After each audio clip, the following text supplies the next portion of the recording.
A warm welcome to our Health and Wellbeing show today. And it's a welcome back to local therapist Tamara Flumignan. Hi, Tamara. Hello, Steve. Nice to be here again. Yeah, nice to have you. Now, today we are chatting about meditation, mindfulness, and self-hypnosis and differences between them. Very confusing, aren't they? Yes, I think the words are used irrespectively of what they mean. Nowadays, people tend to hear mindfulness and think it's always a modern thing, and they think about meditation and all they think about is being calm and relaxed and lying down perhaps, but they're not that. So meditation, first of all, then, how does that differ? Okay, let's just talk about them as a group first, Okay. and then we can focus on each one of them. Meditation and mindfulness and self-hypnosis, they all share a brain state. The brain goes through different frequency constantly during the day. And meditation, mindfulness and self-hypnosis are within a specific state which is called theta. Theta? And yes. As in Theta? And yes, and is the state of when you fall asleep and when you wake up, and is part of the sleeping cycle is the REM, which is rapid eye movement when people sleep, and it's a sleep state in a way, but it's also a very alert and active state at the same time, and all three have can be used simultaneously. For example, mindfulness, you're probably doing it all day for many different things, and you don't even realize it. You know, you can be watching a movie and be in a complete state of mindfulness. Yeah. We mentioned earlier about driving on a very straight road for quite some time and not realizing you've just gone past 100 miles into Wales. Oh, so many times on a familiar route, you can just forget that you drove that route. And then Very you strange. go, how did I get to here? When you've been in a state of mindfulness. But yes, they are amazing, whichever you want to practice. They are amazing in terms of a lot of benefits. They regulate blood pressure, insulin production. They obviously relax. They reduce stress. They slow aging. They release pain. They can reduce pain, and using them at the right time can allow you to experience a much more positive life, in effect. So meditation first, shall we look at that? Yes, absolutely. Meditation, people believe is the practice of being in stillness, in a focused state of mind. One of the methods I used to experience meditation is to breathe, focus on the breathing, and focus on the point here between the eyes, between the eyebrows. Okay.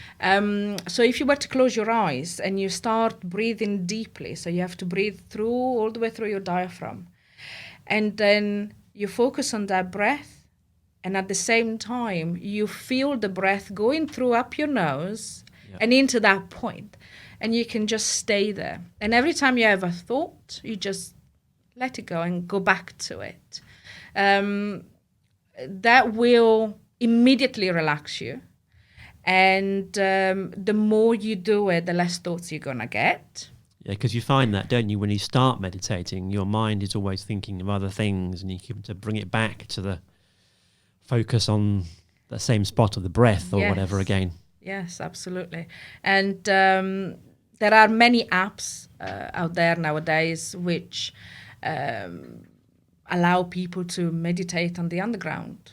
And the good thing is, with a little bit of practice, you can meditate with your eyes open. The Brahma Kumaris, for example, they actually meditate with their eyes open. When I experienced that many years ago, I can't remember exactly when, I actually went away to one of the Brahma Kumaris weekends. And I was already meditating a lot before then.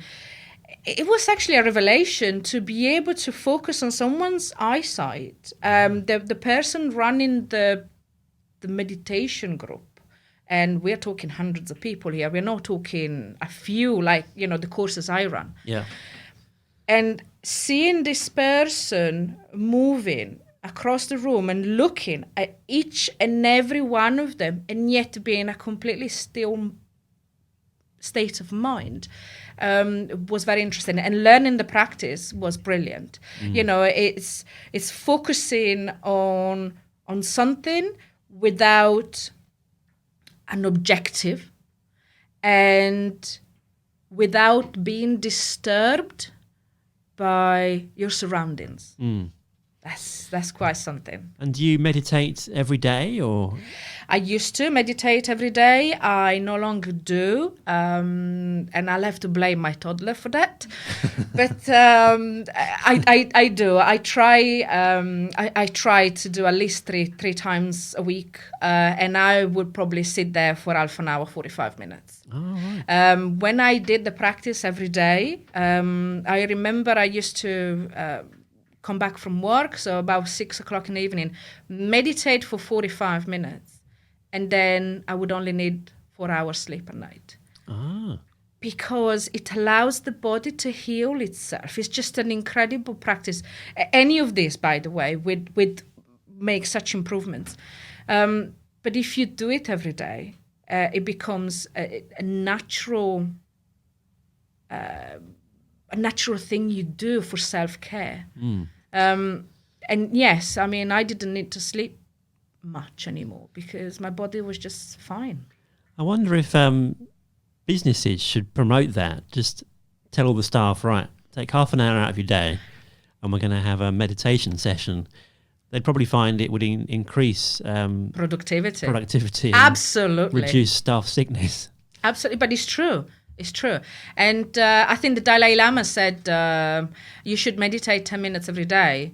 And if you can't meditate 10 minutes every day, then you should do an hour. Okay. Because if you tell yourself, I ain't got time to meditate for 10 minutes a day, then it means you're so desperate for it, then you should really do a lot more. But again, people, I use self-hypnosis on quite a few things. And it's as I said, is another form of being focused. The meditation is just a way to still, it used to be a term of monkey mind because it's so full of thoughts that it's like you're bombarded. Yeah. So meditation, just practice a little bit, even if it's 5 minutes a day, just time to sit and breathe, and what we just done, the focusing on the breath up, on the nose canal here, it's just an incredible start. And are there resources? I guess you can go on YouTube or listen to some music. Yes, there's a lot of resources out there. I mean, YouTube, there's a million visualizations, meditations. None of mine yet, but I'm sure I'll soon start with those. But it's you have to find something that resonates with you because not everything will suit you. For example, I have I don't know if you heard of someone called Osho. No. Osho was a guru, Indian guru. Yeah. Anyway, there's a lot of music that is based in his teachings.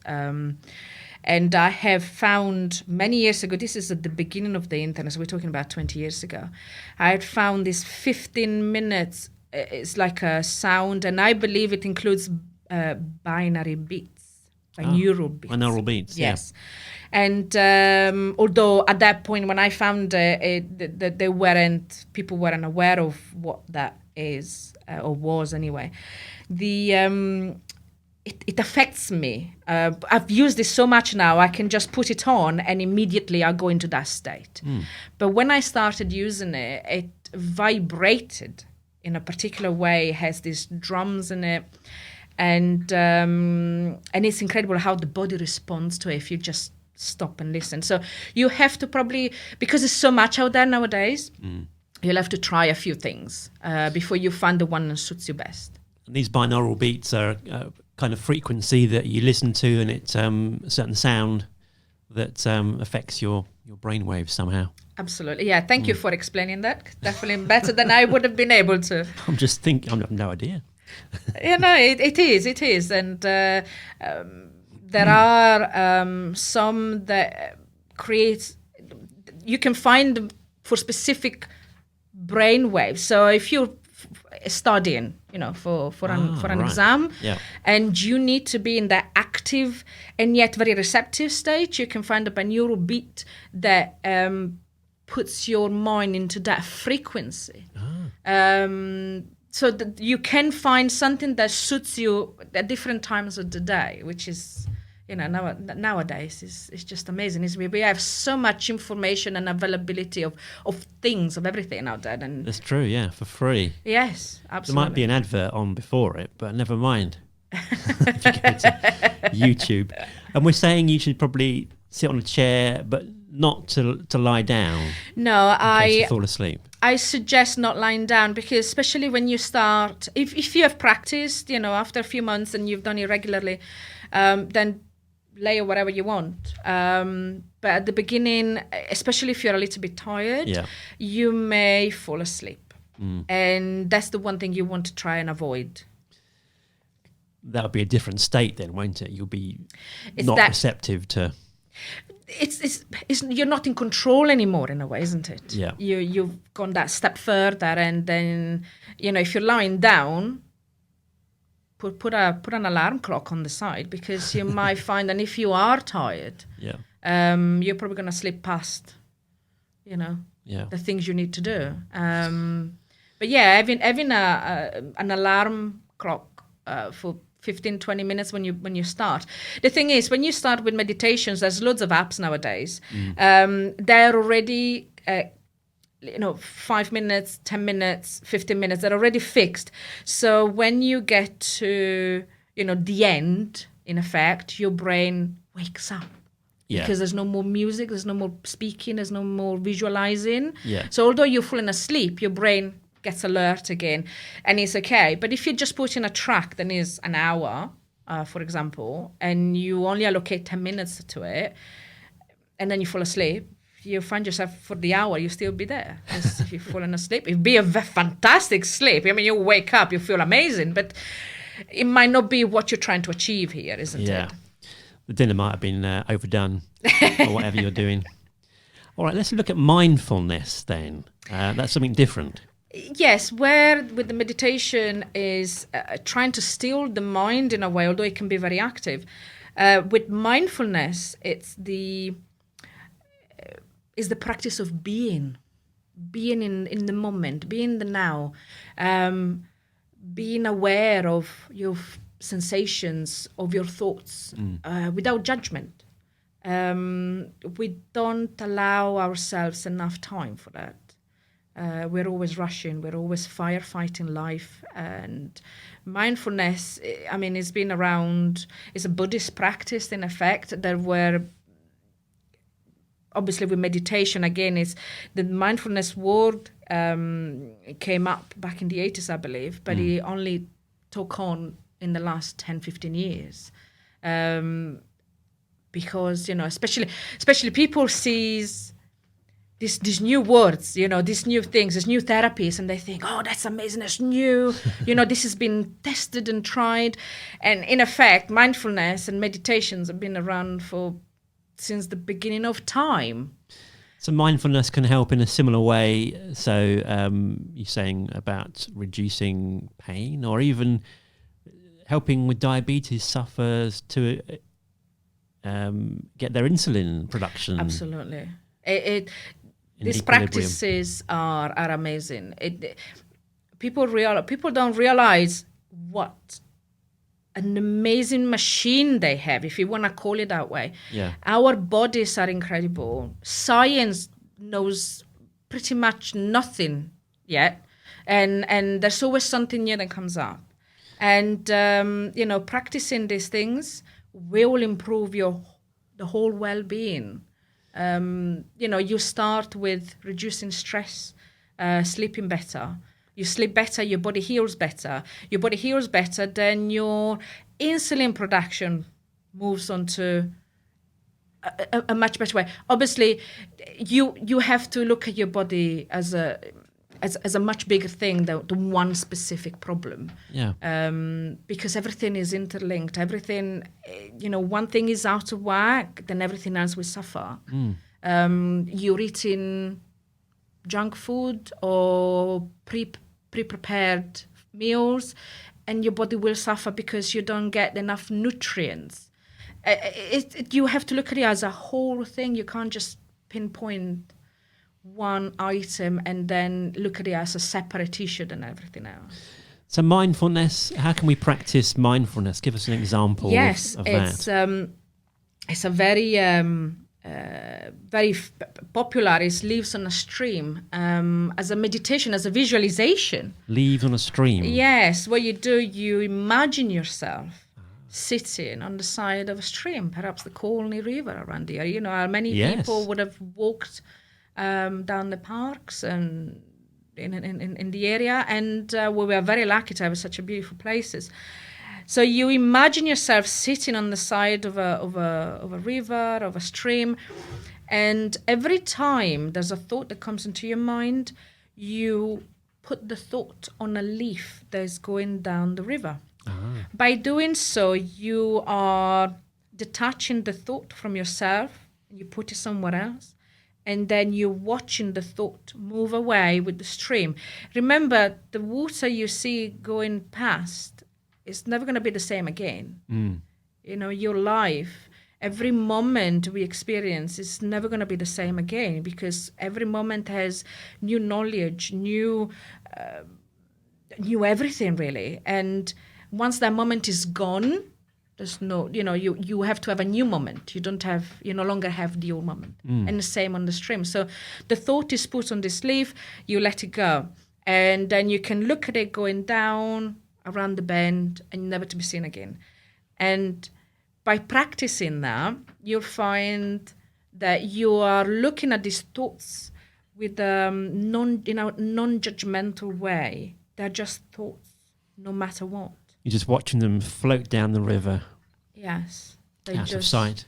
They just leave you. And so in effect, you become aware of your sensations. You might have some aches and pains, and the thought comes to your mind and goes, oh, my neck hurts.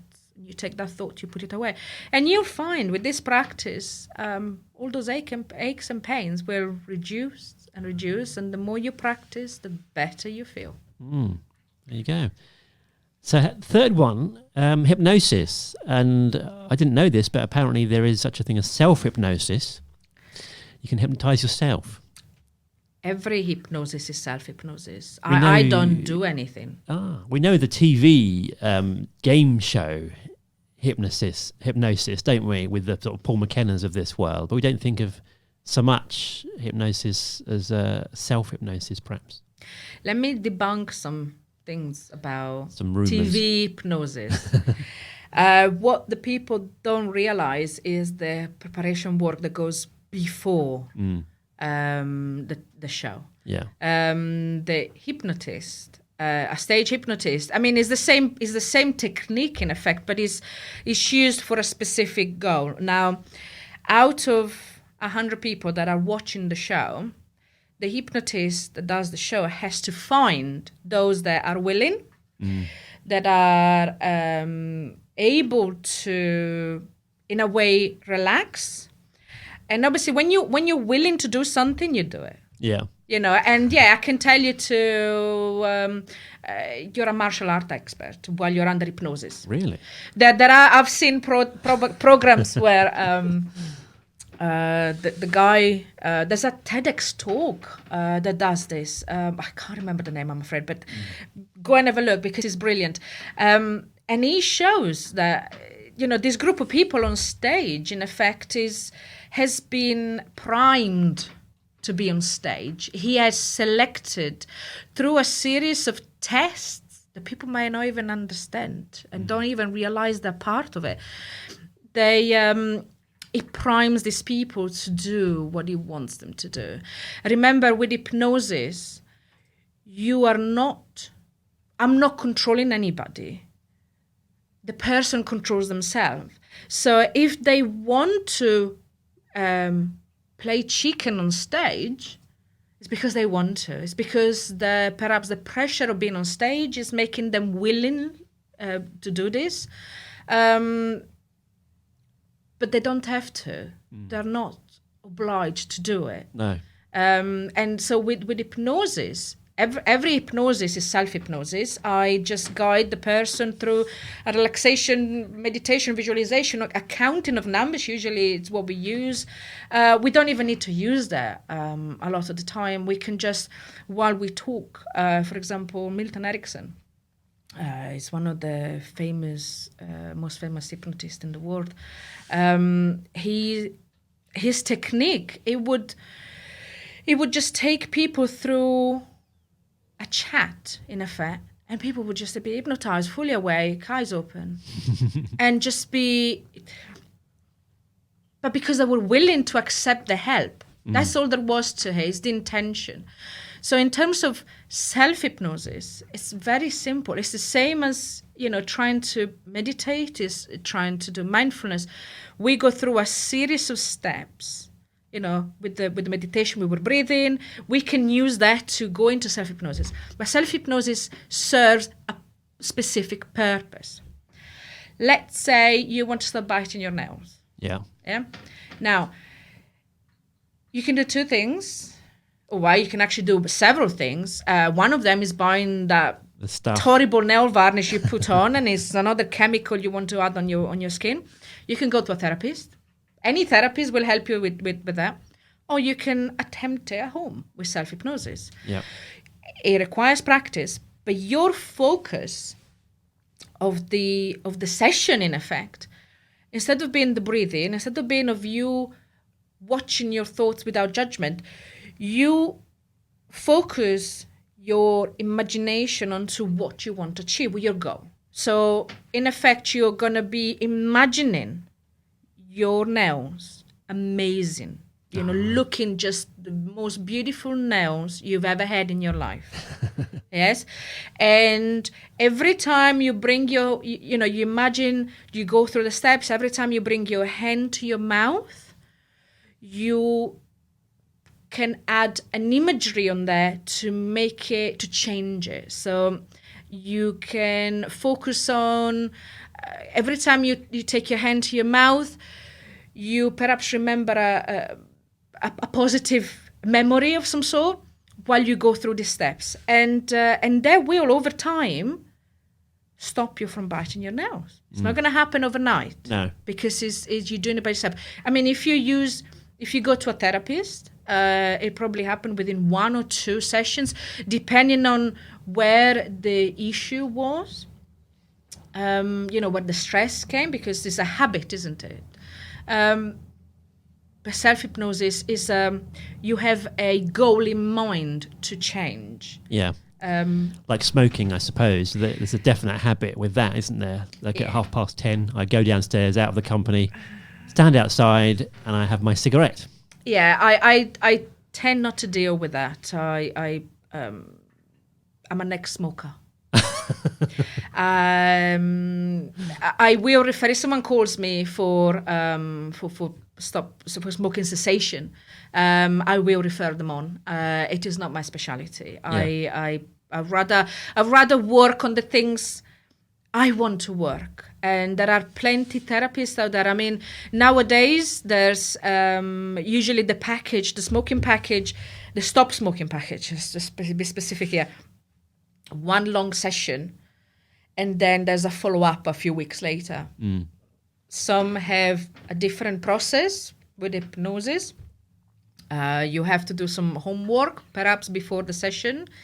But there's a very high success rate. Oh, good. If someone wants to stop smoking perhaps and they don't know where to turn, I can definitely direct them to someone that I know are very good at it. So with hypnosis, what are the things we can help with there? We've got obviously anxiety, stress. We claim here on this, I've got a list that you've brought in to claim with improved sports performance. Absolutely. Really? Yeah, but hypnosis in general, if you can see it in your mind, whatever you're doing, whatever you want to do, if you can see it in your mind, you'll do it. Yeah. Hypnosis and imagery and visualization will take you there because you'll be able to see it. Sports performance, improving sports performance is the same way, works the same way as removing fear of flying. That there is a something called a progression visualization where you take the person through the steps. So perhaps it's a golf player and wants to reduce the handicap. I believe that's the word. You have to take him through a whole 9-hole course to, and make him see they can do the steps, they can take the right swing, they can check the wind, all the things I don't know because I don't play golf and I have no idea. That's, I do a lot of things, but golf is not one of them. But it's the same way, I would use exactly the same technique to someone that has a fear of flying where I've removed the fear, but then I take him through leaving the house with suitcases, getting in the car, in the taxi, getting to the airport, controlling their own emotional state, through breathing. They know what they can do.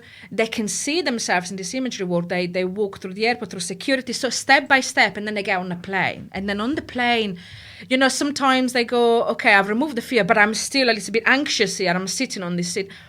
And then, the steps are you're helping them see and do through imagery what they will do when they go on a real plane. And it's exactly the same way.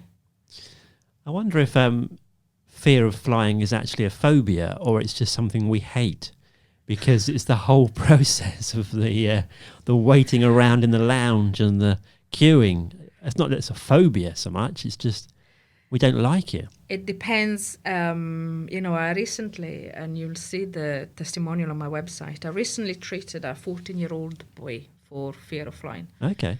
And I can't go into many details, but this boy required to go on a plane on average once or twice a month, and in the future, probably a lot more often.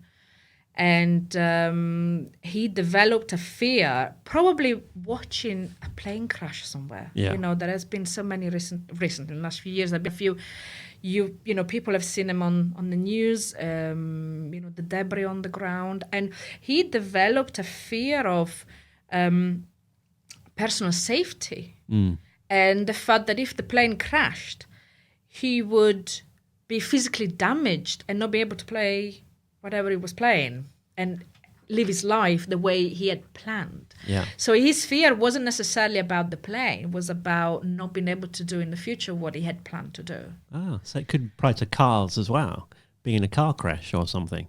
Yeah, several people, if you've been on a, that's called trauma. That's slightly different. That's an actual thing that has happened where this teenager, it didn't happen, but in his mind it could have happened, and therefore every time he was on a plane, he would have episodes of hysteria, crying, stress, and every trip was just a nightmare for him. So you used hypnosis in that We did instance. One session where I've used hypnosis. I used something called kinetic shift. We used YouTube. Okay. I have... it's a specific, you see, imagery work is brilliant, but if you can actually have it already happen on a video in front of you for what you can match to, we've done the therapy first, and then I've made him watch a video of what his fear was or what the results could have been. And then instead of being fearful of what could have happened to him, he was feeling sorry for the same thing that he was fearful in the beginning happened to other people. And then we looked at planes as well on YouTube. YouTube is brilliant. It provides immediate visual reaction to their own emotions. So, at the beginning of the session, you couldn't even look at a plane. Crikey. And then we looked, at the end of the session, we saw the planes depart in wind. So even a scary situation, it was quite comfortable and relaxed. And then what happened the day before, or the same day, I think, of the flight, we did a video chat. So he didn't even have to come and see me. And I just took him through this progress future, in effect. I took him through what I explained earlier.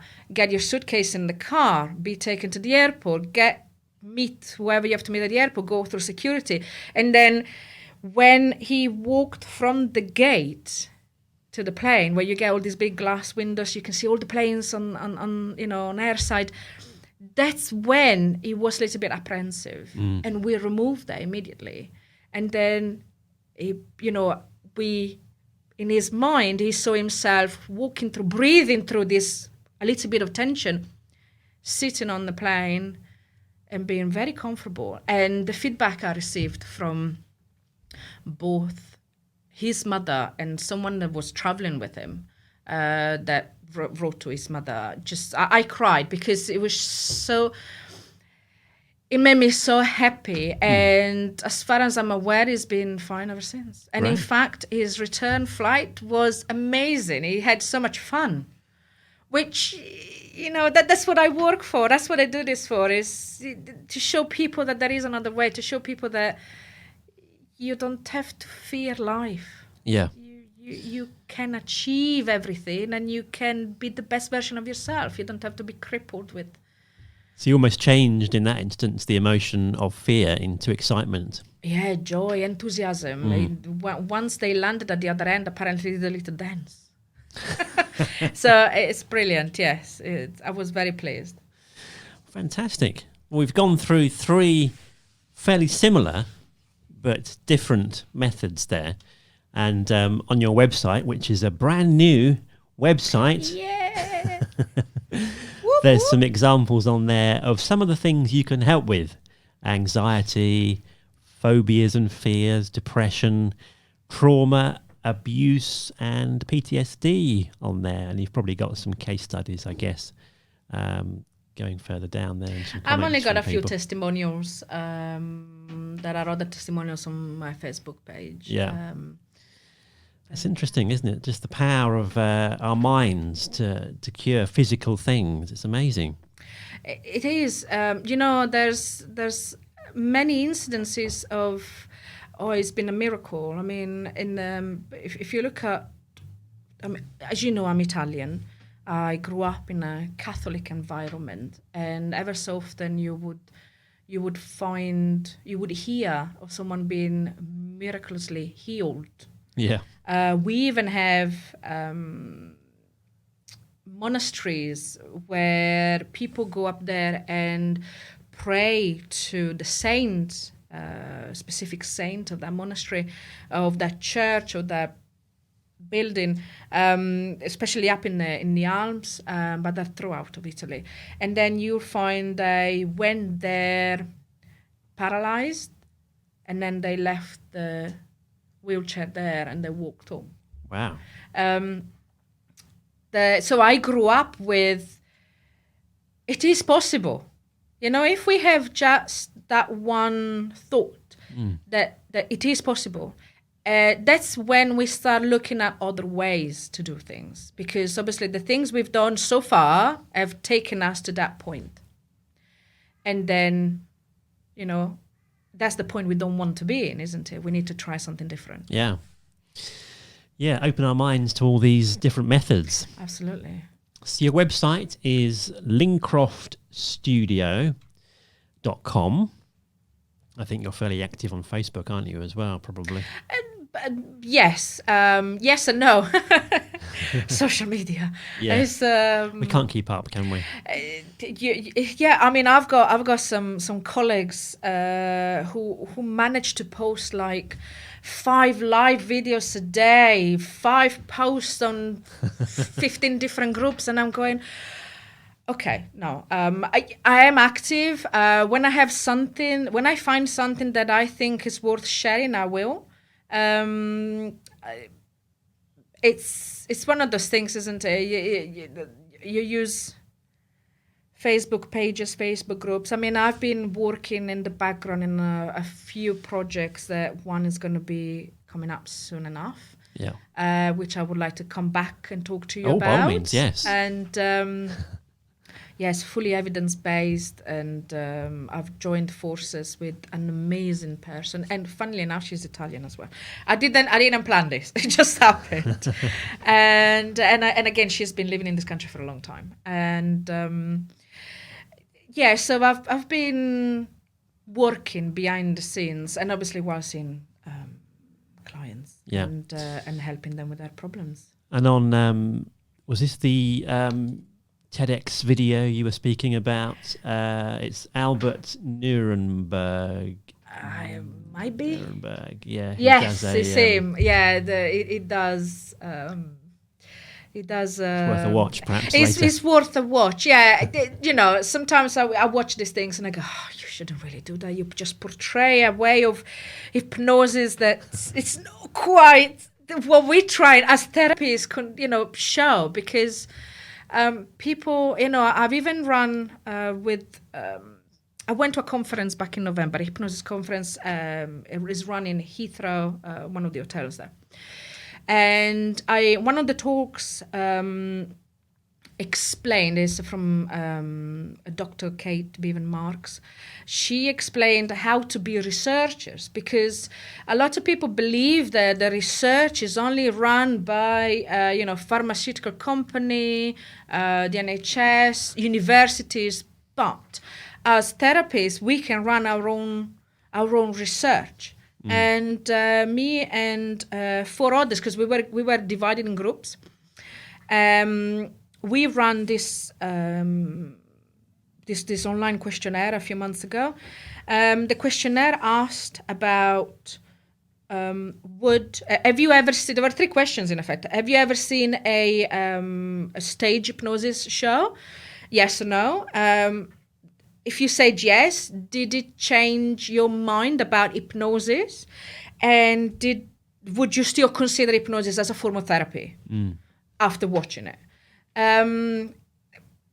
I know perhaps we're a little bit biased because a lot of the respondents were either trained or anyway aware of how it works.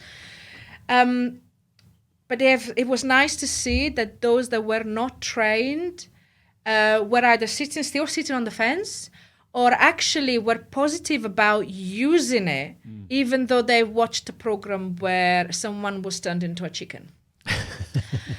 It's incredible, isn't it? Yeah, or talking Martian or something. Fluent Martian. Watch that video. It's going to be interesting. There's a chicken there. Yeah, it starts with that. It tells you. Yeah, but you see that one picture straight away. Your mind will go, chicken. Oh God, I gotta watch this because someone is gonna be turned into a chicken. It's a subliminal message direct into your mind, telling you that something is gonna happen. Yeah, something interesting. I have to watch it later. Why? You had Keely here. Yeah. Sex cells. Yeah. She had that article, I believe, the Big D. Yes. It's headline grabbing. Ingrained, exactly. And she's brilliant at what she does. And she used it to her advantage. You know, it's because we are conditioned very much to respond immediately to something. You know, social media, I've seen a post recently by an incredible lady who, Kraken Creations with a K. She's She's a crafter. She creates bags and things like that. Anyway, but she's mental, but in a good way. Yeah. She's a feminist. She's very strong in what she looks. And she posted this. Social media has allowed, in a way, for conversations to take place. Okay. However, when my opinion about something goes against what you believe, what your values are, I'm a bad person. Because we are so fixed on that, and she was going about, she's talking about a lot about women and, feminine things and products and whatever. And this person came up with, well, you can't talk about things like that. And she was like, why? Well, because you are excluding everyone else and is not a woman. And I'm like, well, hold on a second. I'm talking about feminine products. Why are you even commenting on this? Yeah. It's not for you, obviously. I'm not talking about the whole planet. Oh, you have to be inclusive. It gives us permission to say something that we wouldn't necessarily tell someone in the face. And it perpetuates a state of mind, isn't it? A reactive state of mind. Yeah, I think there are some people who just sit on social media waiting to cause an offence with their post rather than being nice, perhaps. I don't know. And that's the why meditation, mindfulness and self-hypnosis come along, because you can be spending all day doing that because you feel like you have to tell people, we have to include everyone and we can't, there are all different groups of people around the world. But that's the way you perceive life to be. You perceive life to be exclusive. And therefore, you are excluding people that are actually talking about a subject that has got nothing to do with you, in effect. Yeah. Meditation would allow you to take a step back and observe without reacting. Yeah. These practices, simple. Anyone can do them. And they're try free. them. And they're free, exactly. Go try them. Well, unless you come to one of my courses, but they're not that expensive. But well, thank you so much, Tamara, for coming in and telling us about meditation, mindfulness, and hypnosis. Well, thank you, Steve. It's a pleasure to come here, and I'm happy to be your resident hypnotist. And if you see a chicken walking around Uxbridge later, you know what happened. I got turned into a chicken. It wasn't me. Do come back and tell us about your new venture when you've got it sorted out. Absolutely. That'd be my pleasure. Yes. Yeah. Thank you very much. Thank See you you. soon. Bye-bye, everybody. Cheers.